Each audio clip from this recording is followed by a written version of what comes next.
enviaram perguntas aqui nesse auditório, pelo Facebook, pelas várias rádios.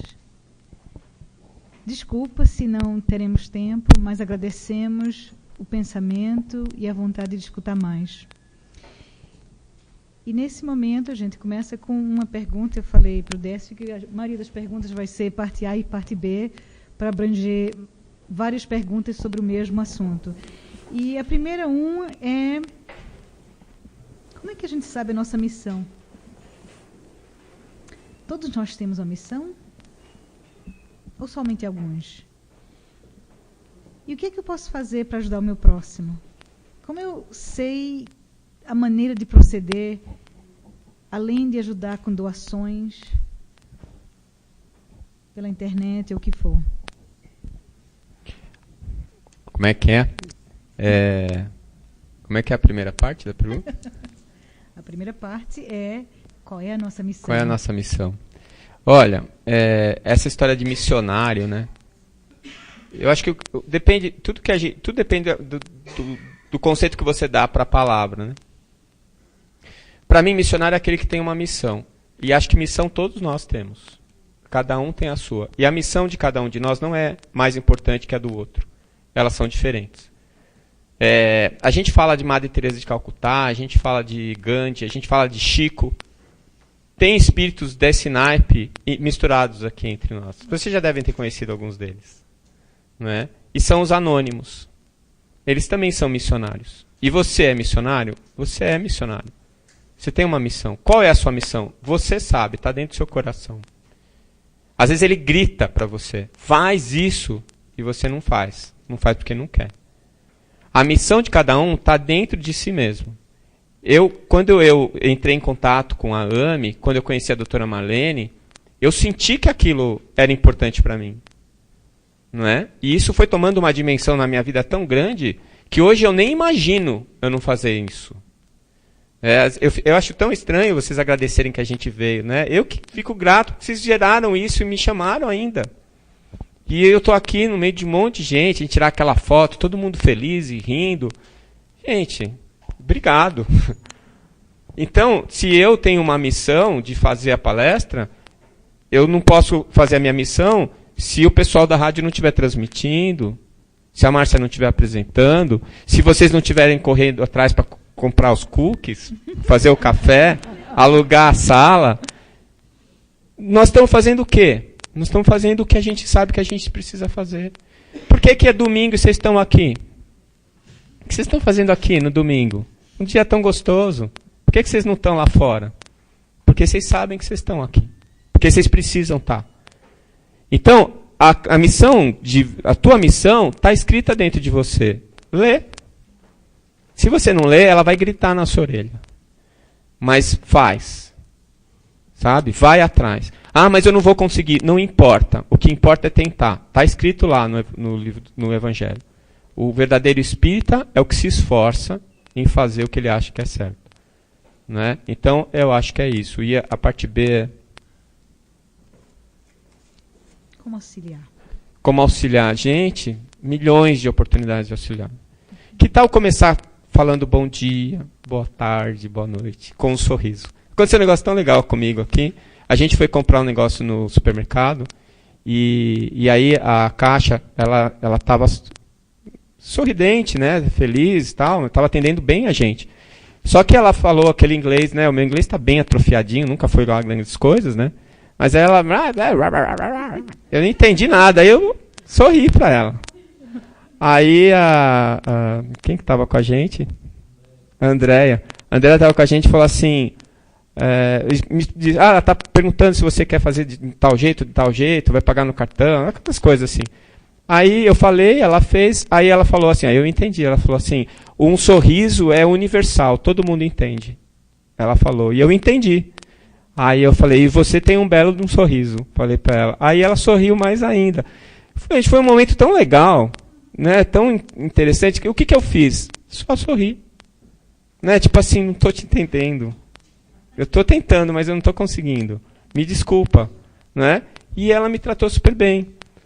Você entra num lugar, tem uma pessoa ali que está numa posição subalterna, Mas ela é uma pessoa. Olha para ela, fala bom dia, dá um sorriso. É tão simples, é tão fácil. E se você estiver ali disponível, a oportunidade de ajudar não vai faltar. E você não precisa revolucionar o mundo. Você não precisa acabar com a fome no planeta. Não. Um sorriso, né? Um tratar bem. Já está de bom tamanho. E a hora que a oportunidade de você ajudar aparecer, você vai saber que você pode fazer aquilo lá. Para quantos de vocês custa R$50 por mês? O que vocês fazem com R$50 por mês aqui? Que tal adotar uma criança na África? Pronto, tá um bom começo, né? Entra no site Fraternidade Sem Fronteiras e tira uma criança da desnutrição. Com 2 pratos de arroz e feijão por dia e um frango uma vez por semana, você vai tirar ela da desnutrição. E ainda vai arrumar um lugar para ela dormir. R$50 por mês. Não tá bom? Né? Apesar de que isso não é caridade, isso é esmola, porque os R$50 não vão fazer falta para você.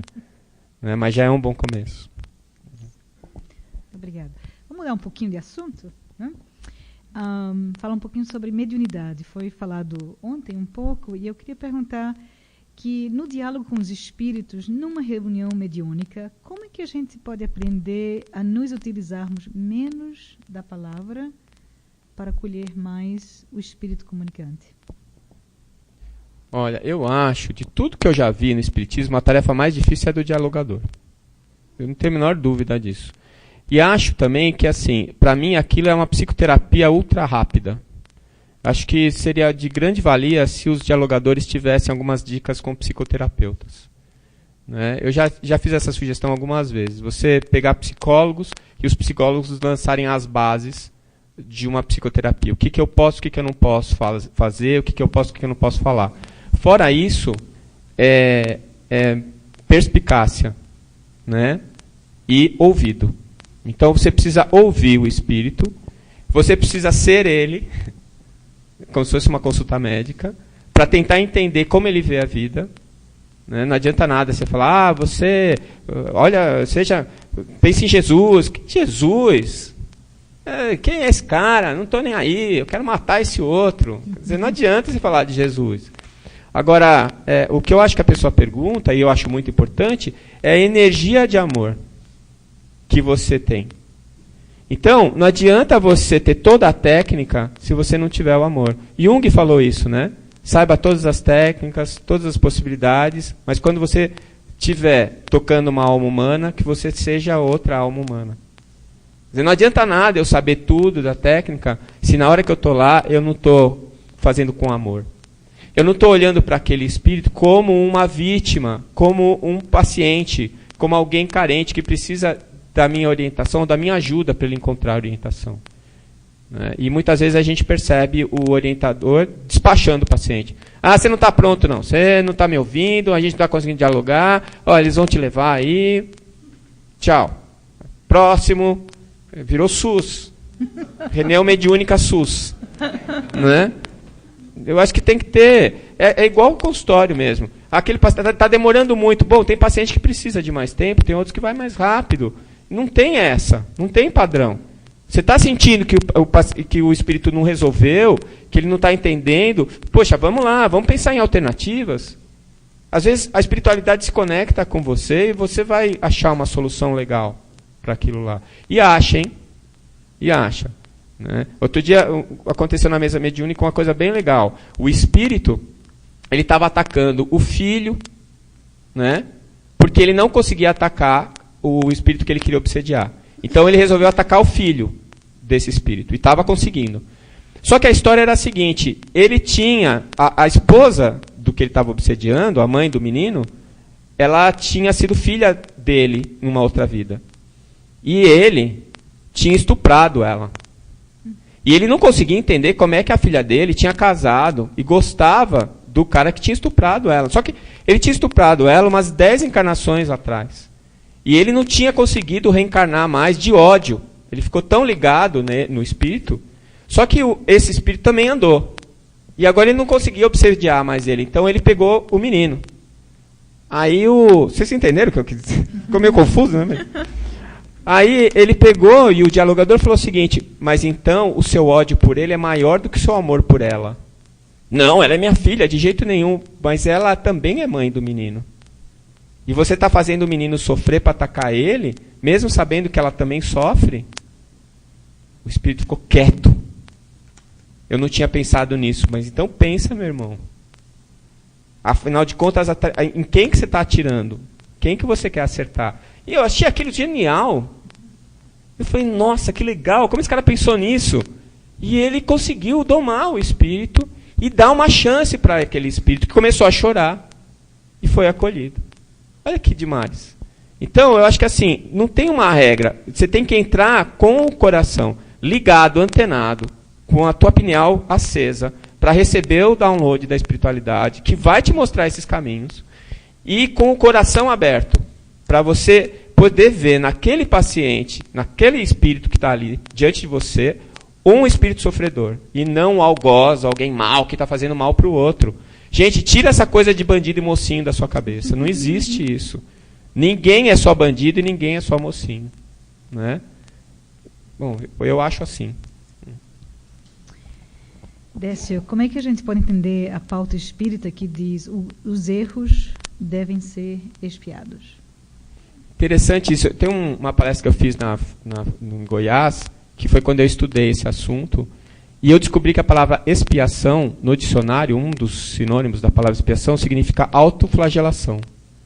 Você se autodestruir ou se autopunir para pagar algum erro que você cometeu. Gente, depois que eu li isso, eu passei a odiar essa palavra. Porque eu acho que nós não temos que nos autoflagelar, nunca.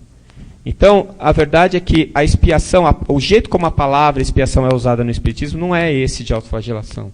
Mas a gente tende para esse lado, isso que me preocupa.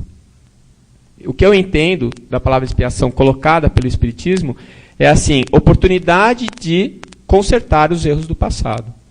Então é a responsabilidade, não a culpa. Né? A culpa, ela vai me paralisar, a culpa vai me fazer adoecer, a culpa vai fazer eu sofrer e vai me fazer estagnar. O culpado é o que sente e chora. O responsável é o que levanta e trabalha. Então eu derramei o leite na sala, sento e fico, estraguei o tapete, puxa vida, oh meu Deus, mas não faço nada. Esse é o culpado. O responsável levanta, pega e vai limpar o tapete. Será que eu consigo limpar? Será que vai ficar legal? Será que não? E vai lá, esforça, troca, até conseguir. Então, eu acho que assim, a expiação que o Espiritismo nos coloca é a expiação de evolução, de responsabilidade e não de culpa. Então, eu não preciso me autoflagelar. Né? Eu preciso evoluir. Eu preciso admitir os meus erros, trabalhar para consertar o prejuízo que eu provoquei e avançar. Né? Eu acho que eu falei sobre isso ontem. Uma pergunta em duas partes.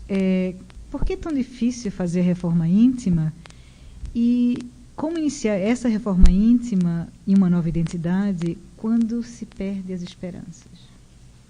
Pois é. Não sei.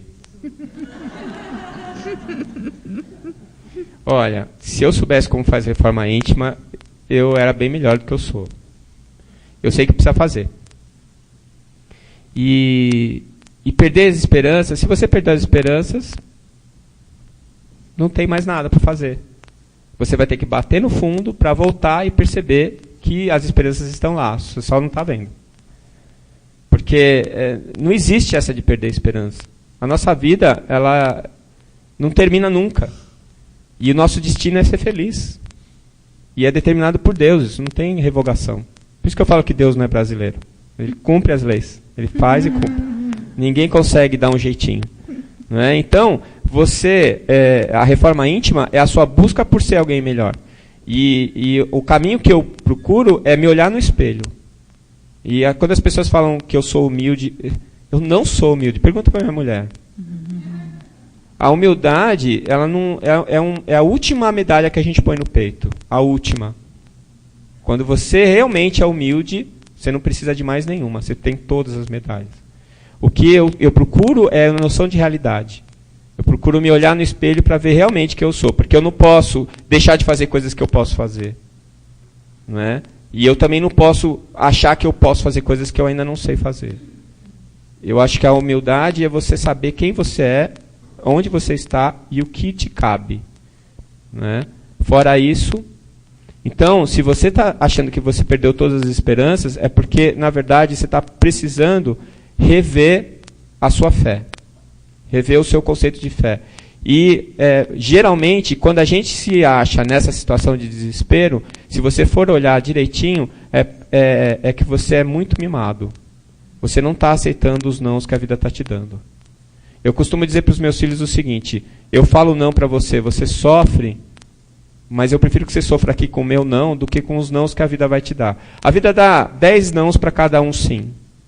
Se eu não sei ouvir não, eu não vou conseguir ser feliz. Eu não vou conseguir viver. Então, a minha habilidade de ser feliz está diretamente ligada à minha habilidade de ouvir nãos. Tinha um professor meu que ele falava assim: quando eu tinha sua idade, eu engolia sapo porque eu queria um dia ser chefe e parar de engolir sapo. Hoje eu sou chefe e eu descobri que, graças a Deus, que eu engoli aqueles sapos quando eu tinha sua idade, porque hoje os sapos que eu engulo são muito maiores. Então, a única coisa que melhorou foi a minha habilidade de engolir sapos. E é isso mesmo. Quanto mais velho e experiente você fica, você aprende a lidar com as frustrações de uma maneira mais tranquila. E aí você passa a ser mais feliz. Então, se você acha que perdeu as esperanças, é porque você está sendo mimado. Porque você não está aceitando o não. Você está sendo birrento. Mal criado. Toma atento, menino. É isso. Bom, a gente tem uma pergunta com 5 partes. Todas sobre comportamentos. Em vez de responder a pergunta de para que ser espírita, é como ser espírita. Faço as 5 ou faço uma de cada um? Vai uma de cada vez que eu estou esquecido. Lá. Primeiro, é errado um espírita ter imagem de santo em casa? Errado. Olha, bom, primeiro eu quero deixar claro, muito claro, que eu não sou autoridade em espiritismo. Eu não falo em nome de ninguém, não sei em nome de mim mesmo.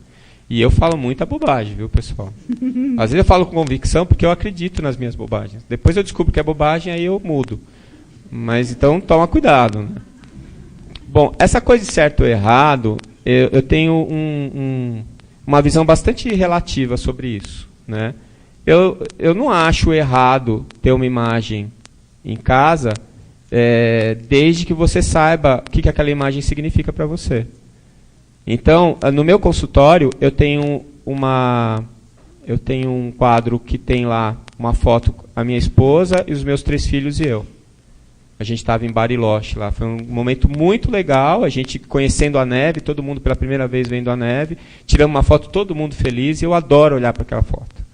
Então, eu coloquei ela lá e toda vez eu olho para ela e meu coração se aquece, né? Quando eu lembro daquilo lá. E eu tive numa palestra e me deram um quadro mediúnico que era São Francisco de Assis mexendo num jardim.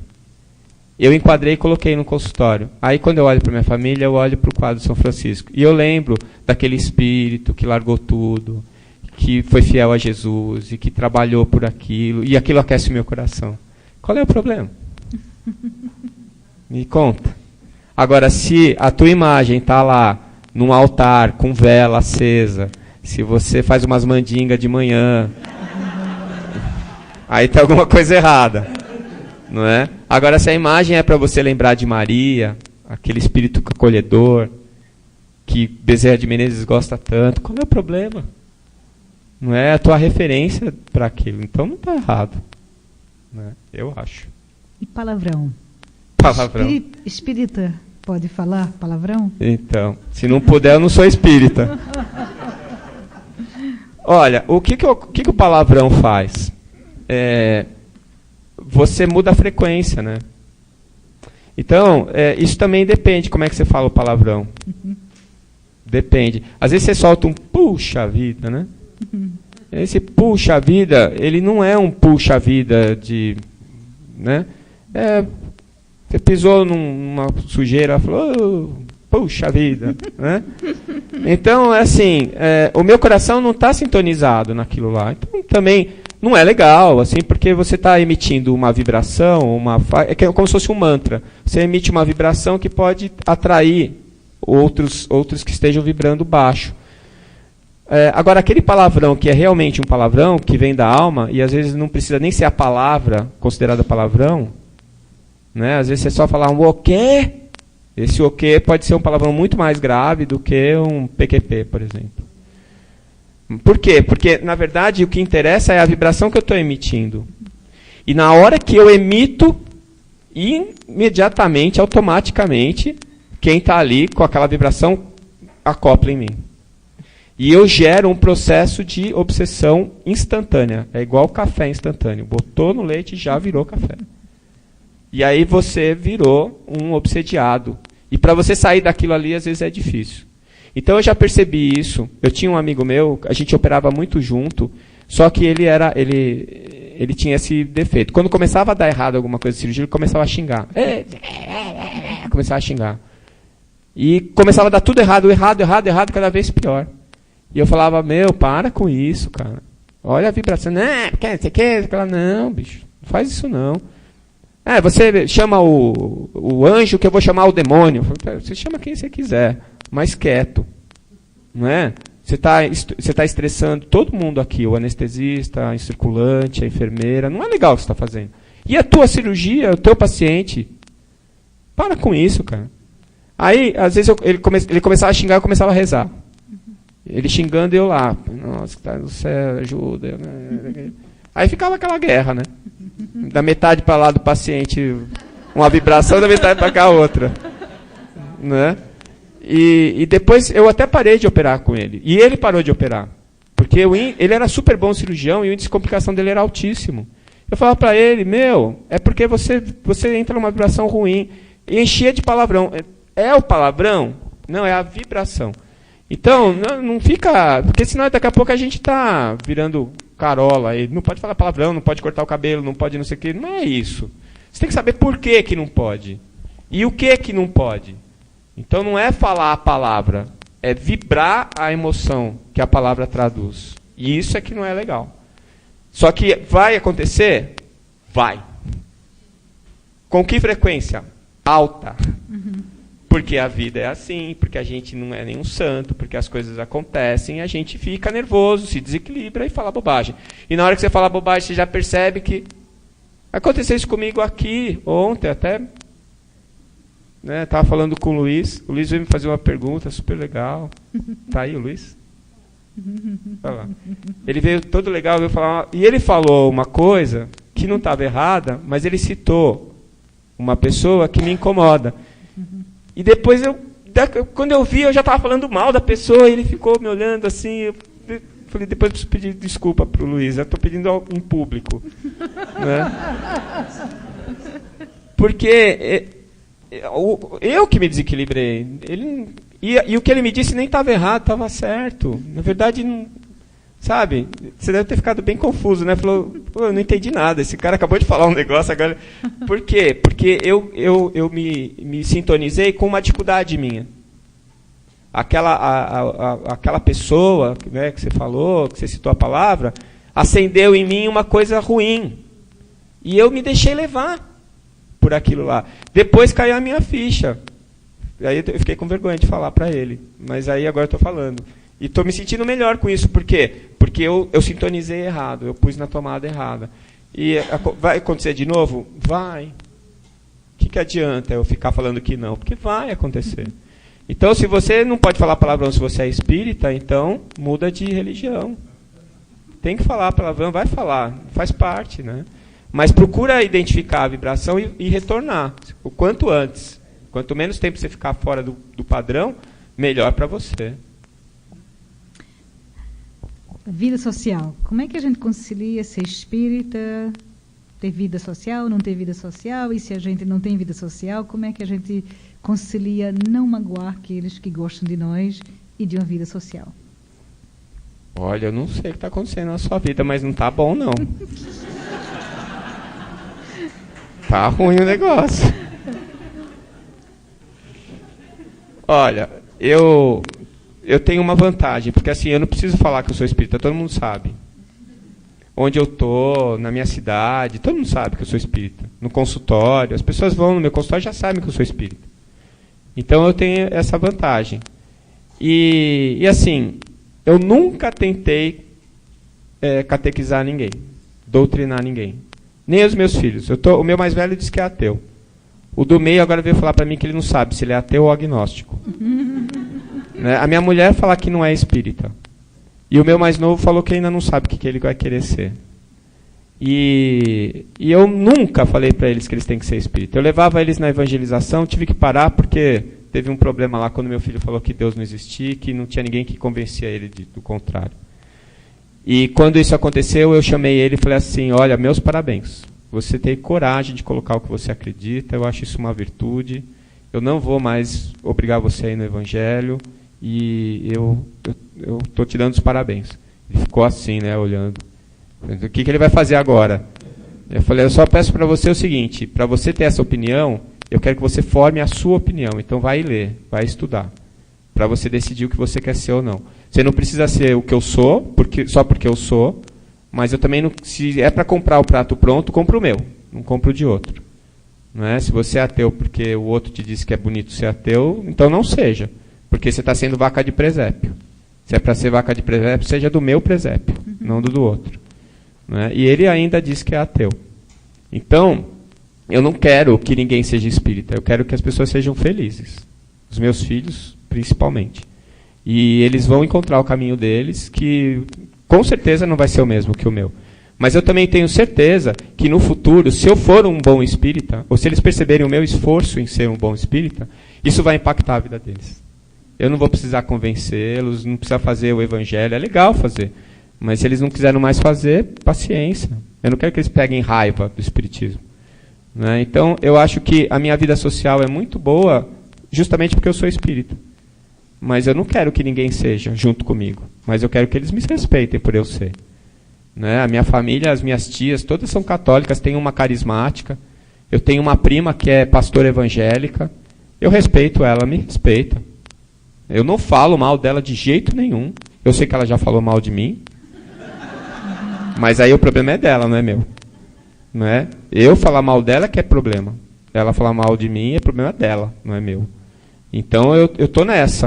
E a minha vida social melhorou muito depois que eu virei espírita, porque eu consigo entender melhor as outras pessoas e aceitar melhor as dificuldades dela.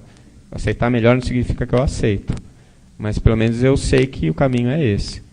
Então, acho que se você está com dificuldade social, por ser espírita, acho que precisa voltar para o banquinho, abrir o livro e ler de novo. Você está fazendo alguma coisa que está errada. Eu não sei o que é, mas alguma coisa está errada. Né? Sexualidade. Uma pessoa que talvez tenha nascido com determinado sexo, não se sente feliz, assume a sexualidade que deseja. Como é isso no plano espiritual? Então, esse é um assunto interessante. O Andrei esteve aqui, né? Ele deve ter discutido isso com vocês, mas assim, eu já ouvi gente graúda do espiritismo, respeitada, falando que, a pessoa que vem com o sexo e não aceita o sexo que tem, que é uma prova que ela está falhando naquela prova. E já ouvi gente falar que a pessoa tem que se abster do sexo. Eu não concordo com nenhuma dessas duas hipóteses. Karma, todos nós estamos enfrentando, cada um dentro do seu quadrado. Né? E a pessoa que tem um sexo e ela se sente atraída pelo outro, pelo mesmo sexo, ela não optou por isso. Por isso que não é opção sexual, é orientação. Ela nasceu desse jeito. Eu nasci de um jeito, eu queria ter olho azul, eu queria ter mais uns 10 centímetros, mas eu não tenho. Não tenho. Paciência. Não é?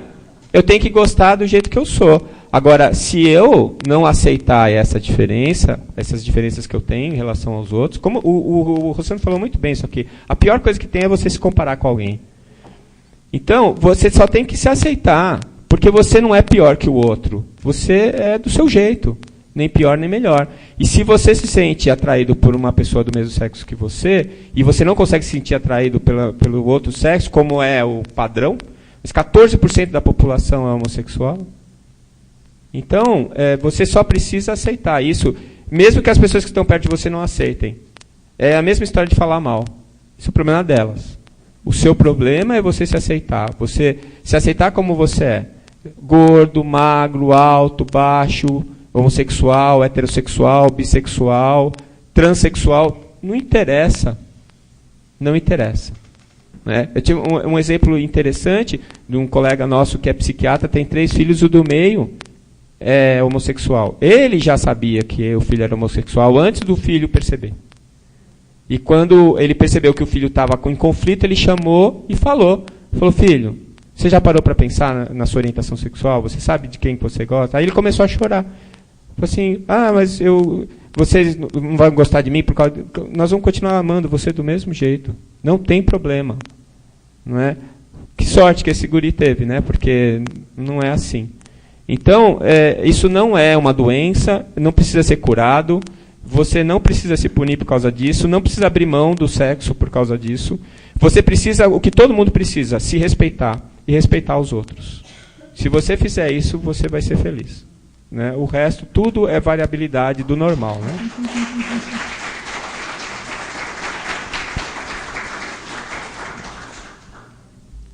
E sobre ser pai e mãe, os filhos escolhem os pais? E se eles escolhem, por que às vezes machucam tanto a gente?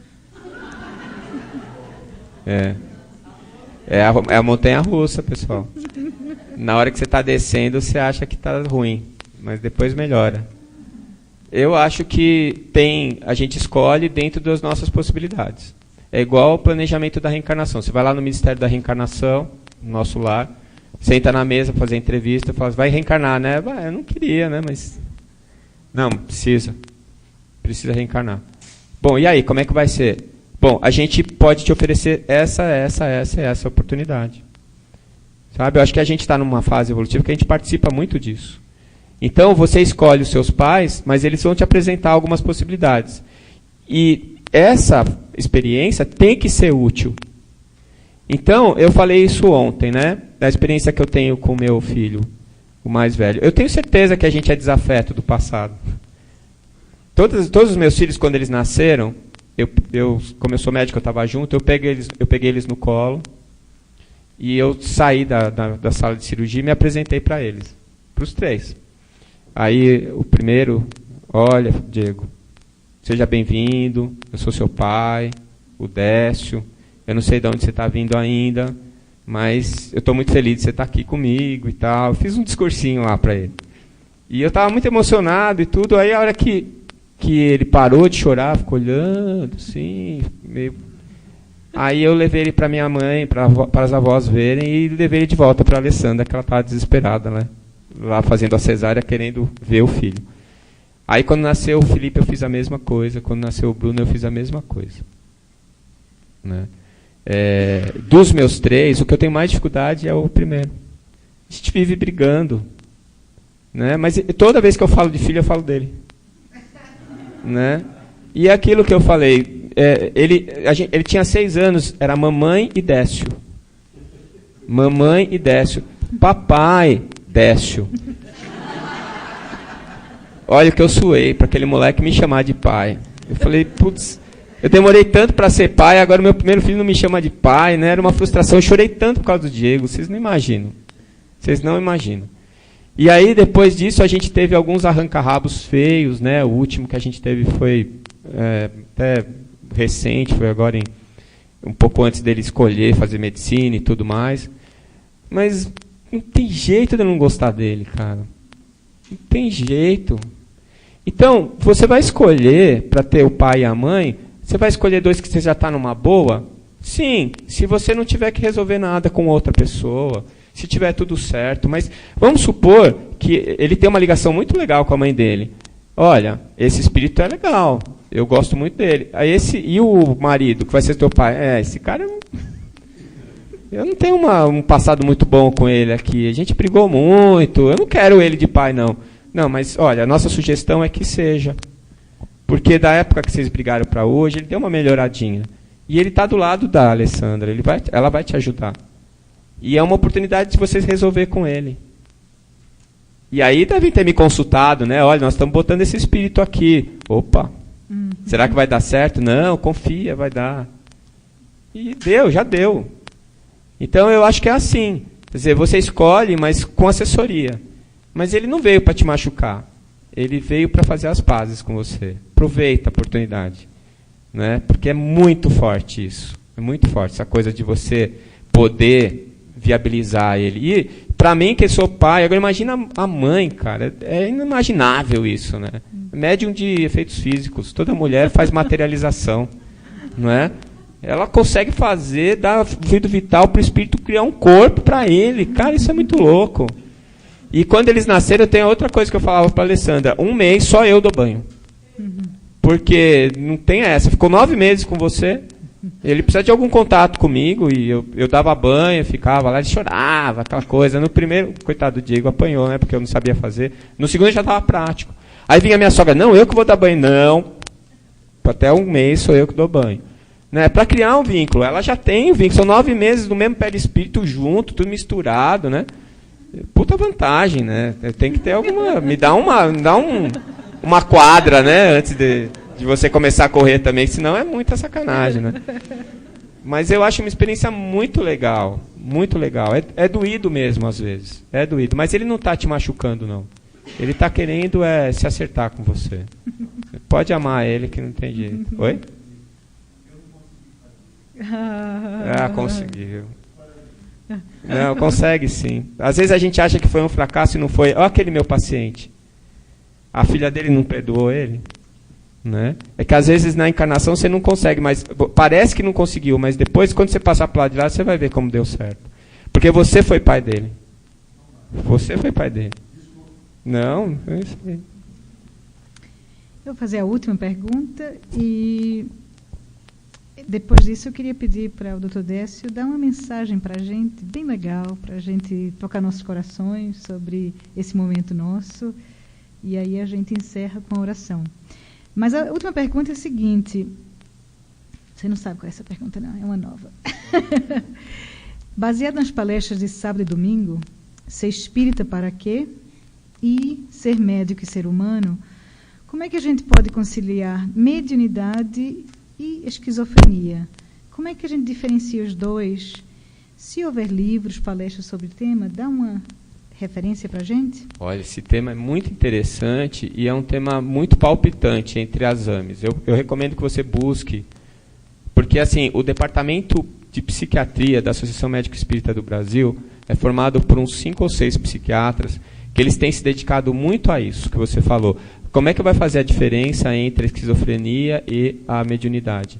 Eles têm trabalhado muito nisso daí e eles são capazes de fazer essa diferença. O que você pode saber é o seguinte, todo esquizofrênico é médium, mas nem todo médium é esquizofrênico. Né? Então, a mediunidade ela é inerente a todas as pessoas e os esquizofrênicos, de uma maneira geral, têm isso aí de uma maneira mais assoberbada. O pessoal lá do Hospital Espírita André Luiz, diretor clínico é o Dr. Roberto Lúcio, que é vice-presidente da AME Brasil e é psiquiatra do departamento, eles têm um trabalho muito legal lá, que quando eles atendem o paciente, tem médiuns videntes que ficam assistindo. E os médiuns, eles são capazes, os mais experientes, capazes de diagnosticar a esquizofrenia só pelo perispírito, sem nunca ter conversado com o paciente. E eles já caracterizam isso. Então, o que eu costumo dizer é o seguinte, o que eu sei sobre isso. Né? Existem alguns critérios que são critérios técnicos, você tem que consultar um psiquiatra. De preferência, um psiquiatra que conheça a espiritualidade. Esse que é o problema atualmente, porque a psiquiatria não aceita.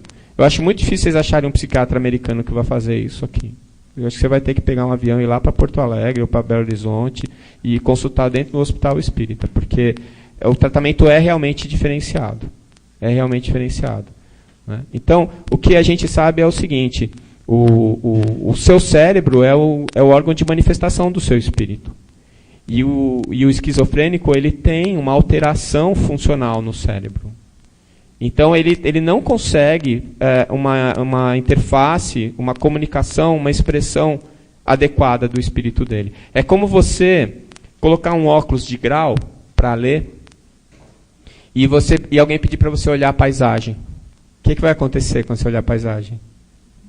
Você não vai enxergar a paisagem, vai ver um borrão, você não vai conseguir definir forma, você não vai conseguir... Então, o esquizofrênico é um cara com óculos para ler de perto que está tendo que ver a paisagem. Então, o cérebro dele passa uma realidade diferente para ele e ele vive dentro da realidade que ele percebe, que não é a mesma que a gente percebe. Isso cria um descompasso entre ele e os outros, que cria sofrimento para ele e para as outras pessoas que estão com ele. Então ele está ali com uma dificuldade física, né? Mas essa dificuldade física traz uma experiência que emocionalmente e espiritualmente vai fazer ele e a família dele crescer. Então, o tratamento espiritual e a esquizofrenia, portanto, não tem cura, porque a alteração no cérebro é uma alteração que é permanente. Pelo menos até agora a gente percebe isso. Mas ela tem tratamento. E os pacientes melhoram muito, muito. Então, quando você associa o tratamento espiritual, melhora demais. Demais. Às vezes, você fazer uma desobsessão, aquilo melhora o quadro clínico infinitamente. O paciente diminui a dose de remédio, para de ter crise, é uma maravilha.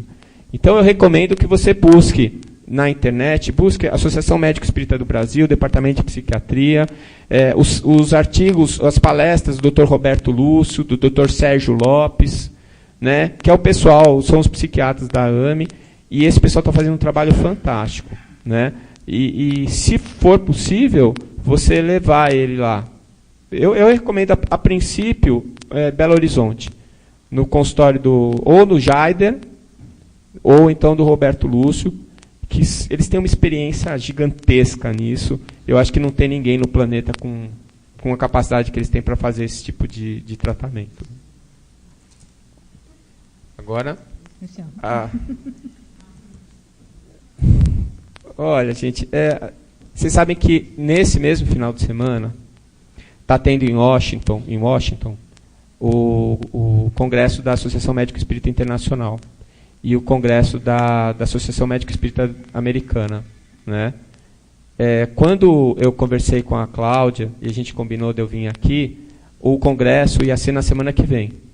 Então, a minha pretensão era vir fazer o trabalho aqui e depois ir a Washington fazer o trabalho lá, depois voltar para o Brasil, porque no final do mês eu tenho que ir para a Europa. Quando eles não conseguiram fazer o congresso e teve que juntar a data, eu fiquei, meu Deus, e agora?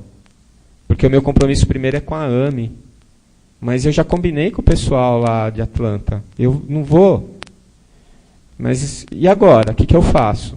Aí eu parei para pensar 2 minutos e decidi. Eu falei, não, eu tinha combinado com eles antes, eu vou para Atlanta.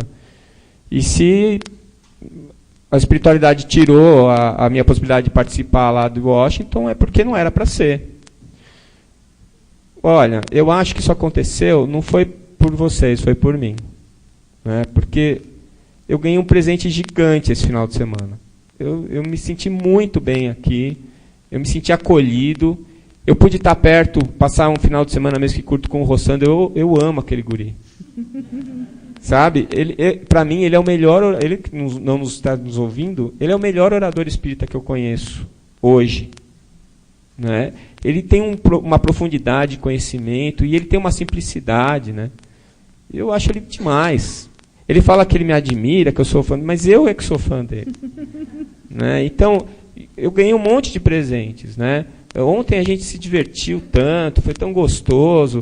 Por quê? Porque eu acho que aqui eu estou fazendo o que eu tenho que fazer. Se eu estivesse lá em Washington, o pessoal lá está apresentando pesquisa científica, eles estão tratando de um outro lado, que eu acho que não parece que é o meu lado, mas não é. Eu não sou um cientista, eu não produzo ciência, eu reproduzo. Eu leio, eu estudo e conto para vocês. Eu tento digerir a informação, eu grudo com o André Luiz e eu conto para vocês. É isso que eu sei fazer. E eles lá não estão interessados nisso. Né? Eles estão interessados, é um outro caminho, é uma outra tarefa. E eu sou muito grato à espiritualidade que me colocou esse final de semana aqui com vocês. Então, eu tenho muito para agradecer, né, de vocês terem feito tudo isso, ainda pagaram a minha passagem. Eu estou muito feliz de poder estar aqui. Eu, sinceramente, espero que a gente possa ter trazido alguma coisa que dure, que seja útil. Né? Não que seja bonito, engraçado. Essas coisas todas fazem parte, até para ficar palatável. Né? A gente passar 2 dias inteiros vocês ouvindo a gente falar sem parar. Mas que as nossas palestras, as nossas palavras tenham podido traduzir um pouco da emoção que a espiritualidade colocou nos nossos corações para a gente dividir com vocês. Então, obrigado.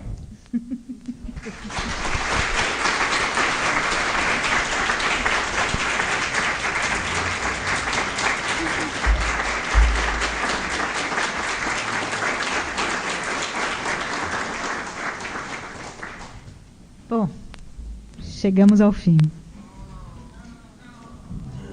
É o nosso desejo sincero de que o que compartilhamos aqui nesse fim de semana, com tanta convicção, seja um motivo para reflexão bem profunda sobre esses temas. Obrigada a todos. E a gente espera ver novamente a nossa 10ª conferência. Então, nos veremos em breve. E antes de a gente encerrar, pedimos ao nosso querido Adalto Silva para dar nossa oração de encerramento.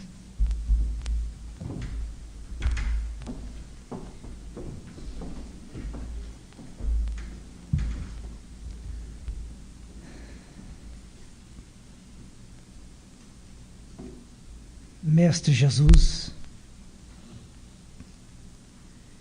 ensina-nos a falar sem ferir, a compreender o próximo sem exigir entendimento, a respeitar os semelhantes sem reclamar considerações, a dar o melhor de nós, além da execução do próprio dever, sem cobrar taxas de reconhecimento. Senhor Jesus, fortalece em nós a paciência para com as dificuldades dos outros, assim como precisamos da paciência dos outros para com as nossas dificuldades. Ajuda-nos para que a ninguém façamos aquilo que não desejamos para nós.